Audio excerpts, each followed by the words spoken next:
Bonjour les amis. Eh bien écoutez, on va faire aujourd'hui un atelier ail, oignon, échalote, en résumé bulbe. Utiliser du plan certifié. Alors le plan certifié, pourquoi? Parce qu'il est indemne de maladies, il est indemne de microbes et de tous les parasites qu'on peut imaginer. Aujourd'hui on a de l'ail certifié, vous voyez, les certifiés, la certification c'est une petite étiquette blanc certifié. Derrière, on a le nom de la variété. Pour l'ail blanc, j'ai choisi de planter de l'ail messidrome. La Drôme est une grande région productrice d'ail et le blanc, ce sera du messidrome. Pour le violet, j'ai sélectionné le germidour. Pour l'échalote, la germore, j'ai de l'oignon blanc, Noble.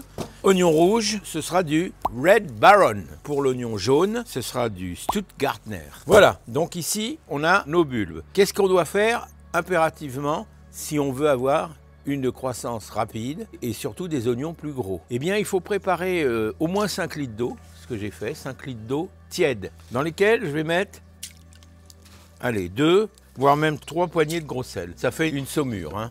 Donc voilà, une fois qu'on a notre saumure, bon, on mélange un peu hein, pour ça, et on va mettre carrément nos bulbes dedans, à tremper. C'est une manœuvre qui va nous permettre d'avoir des bulbes qui seront plus gros au final. J'ai rempli en partie, je vais remettre un peu de sel pour avoir vraiment une saumure quoi. Hein. Et là c'est pas mal quand même. Hein. Et puis je vais mettre le reste à tremper aussi. Alors combien de temps on va laisser ça comme ça? Il faut compter 3 heures en moyenne. Hein.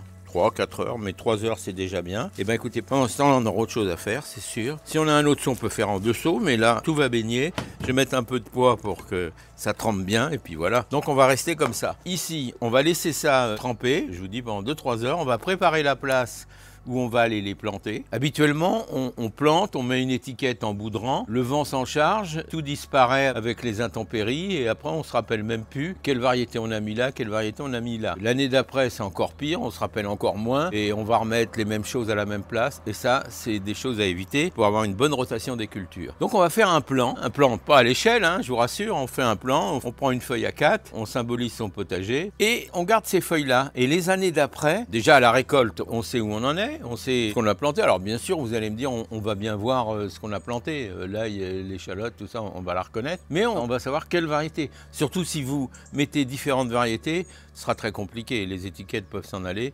Donc moi, je vous conseille de faire un plan. C'est simple. Hein, vous faites un rectangle, tac, tac, premier rang, deuxième rang, troisième rang. Et vous dites, vous marquez ce que c'est, l'année, la date de la plantation. Et voilà. Et après, quand vous y reviendrez l'an prochain, bah, vous saurez exactement où étaient votre chose et vous pourrez faire la rotation, changer de sens. Voilà.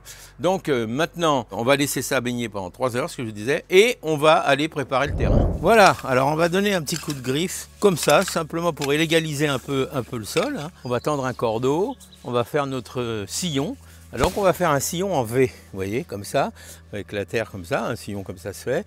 On va pouvoir mettre nos bulbes à l'intérieur et on va ramener la terre par-dessus, de façon à faire une petite butte au-dessus de nos bulbes, de façon à ce que s'il y a de l'eau, et souvent il y en a, elle s'écoule dans la rigole plutôt que de rester stagnante sur nos bulbes. J'ai mis un cordeau, vous voyez, donc j'ai mis un cordeau, une ficelle, qui est donc relié par un piquet à chaque extrémité. Ça peut être un cordeau de fortune, hein, c'est pas compliqué.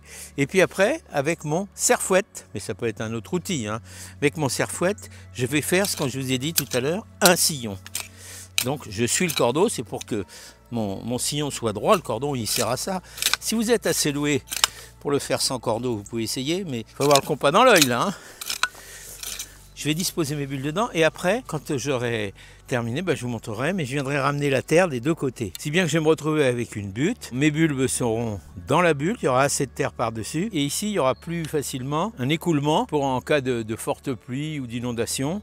Comme ici le terrain est légèrement en pente, ce sera pratique parce que ça suivra le terrain et ça ira s'écouler plus loin. Donc voilà, ça c'est une précaution à prendre. L'orientation n'est pas très importante. Sachez que même s'il y a de l'ombre, ça va pousser. Tous les légumes racines en général ont besoin de moins d'ensoleillement que les légumes feuilles. Hein. Et là c'est le cas, on n'est que dans du légume bulbe racine. On a attaqué notre deuxième rang, notre deuxième sillon. Il faut un écartement d'au moins 20 cm. Donc on considère que l'espace du serre-fouette est bien. Mais c'est pas au millimètre encore une fois, mais il faut quand même que ce soit régulier. Alors ici, on va retirer celui-là, on va le remettre là, voilà, on est à la bonne distance.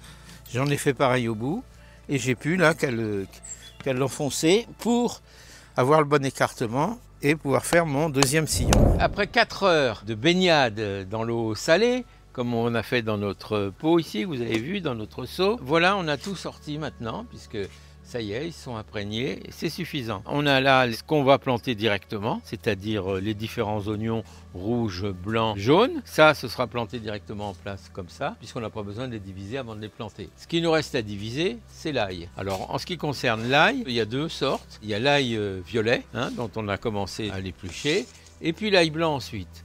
Le principe est le même, et on prend une gousse comme ça, vous voyez, la gousse d'ail, ce qu'on appelle la gousse, et on sort les cailleux. Alors les cailleux, c'est les gros. Les gros sont tout autour de la gousse. Faut le savoir. C'est ceux-là qui nous intéressent pour être plantés. Vous voyez, c'est ce qu'on met là. Vous voyez, vous les voyez bien. Donc c'est bien.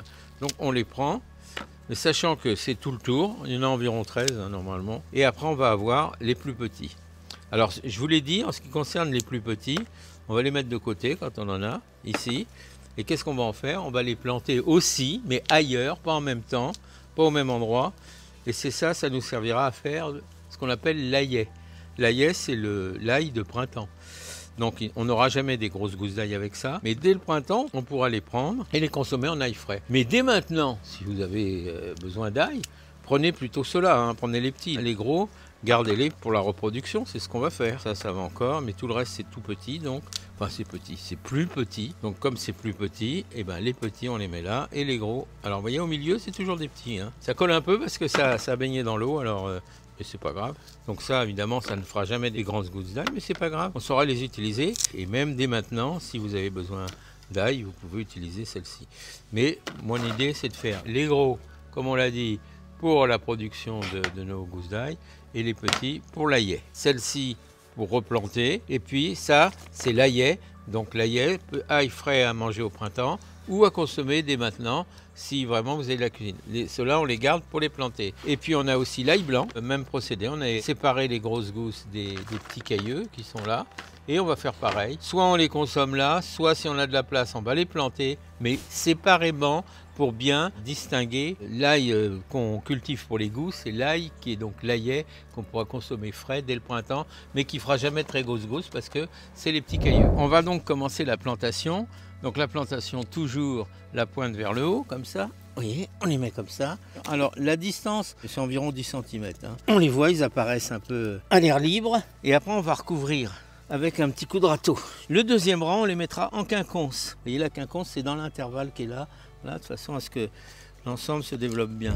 Comme vous pouvez le voir, voilà le premier rang d'ail violet qui est planté, sur lequel on viendra avec un râteau recouvrir. Ça, on le fait après. Pour l'instant, on va continuer. Moi, j'ai un petit banc comme ça. Si vous êtes aussi souple que moi et aussi jeune, vous n'avez pas besoin forcément de ce banc, mais pour ceux qui auraient besoin d'un support, et ben ça, c'est un très bon support. Donc on va le mettre à cheval comme ça sur le rang, comme ça. On s'assoit comme ça, on est peinard. On est peinard, on prend son ail blanc et hop, on va le disposer dans notre rigole, comme on a fait pour le précédent. Et voilà, c'est quand même bien, puis c'est quand même assez haut, donc ça fait faire du sport. Voilà. Donc on n'a peut-être pas forcément besoin d'ailleurs. Donc comme je vous le disais, on va donc recouvrir nos plantations, la terre des deux côtés, si bien qu'on va se retrouver avec la bonne hauteur de terre au-dessus. Et puis on tasse au fur et à mesure. Hop!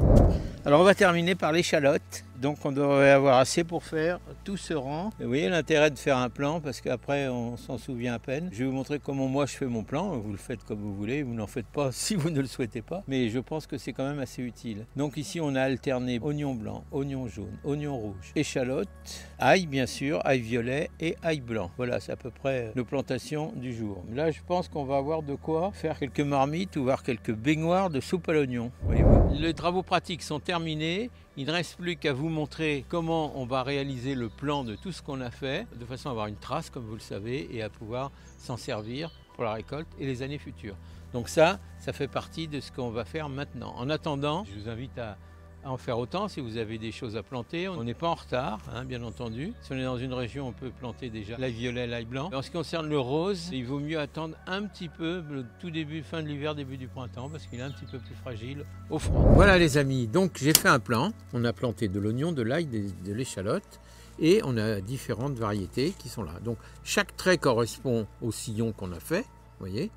Là, mon repère, c'est ici j'ai un chemin, ici j'ai une haie. Donc j'ai planté ici et j'ai repéré, vous voyez, j'ai noté tout ce qu'il y avait. Donc ça, Évidemment, quand je vais récolter, je saurai bien si c'est de l'oignon jaune ou de l'oignon rouge, hein. C'est pas ça. Le but, c'est que, également, si je mets des étiquettes au bout de chaque rang, comme je fais habituellement, eh bien, elles s'envolent ou elles deviennent illisibles. Donc, c'est pas le but. J'en ai mis quand même, bien sûr. Mais j'ai quand même ça qui va me rester et qui, pour l'année prochaine, me sera très utile parce que je vais alterner, justement. Je ne remettrai pas l'ail à la même place. Je ne remettrai pas, vous voyez, je ferai de la rotation, je ferai tourner les cultures et c'est ça qui est important. Donc, voilà. Donc, quoi dire de plus? Voilà, c'est pas un plan à l'échelle, mais c'est un plan qui reste là. Et année après année, je vais garder mes plans. Comme ça, je saurai ce que je dois mettre ou pas mettre à ces emplacements-là. Je ne sais pas si ça vous parle. En tout cas, voilà une suggestion que vous pouvez vous inspirer si vous le voulez. Donc je vous dis à bientôt et de vous abonner, bien sûr, ne l'oubliez pas. Et bon courage à tous, hein.